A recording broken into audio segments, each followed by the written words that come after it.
It all started a couple of years ago. I was already in a team leadership or management position, and I was confronted on a regular basis with the need for me to present information in a structured way to executives or to the leadership team, to build business cases. Why should we go purchase this tool? Why should we go implement this thing? So from my perspective, it was about increasing my skill set and perhaps getting a bit more ammo for those conversations.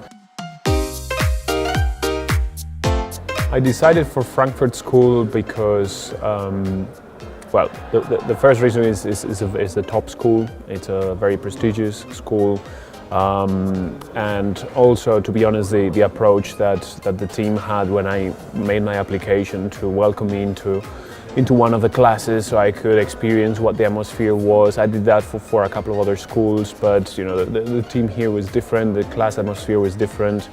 The level of engagement I saw in the class was really high. The backgrounds of the people.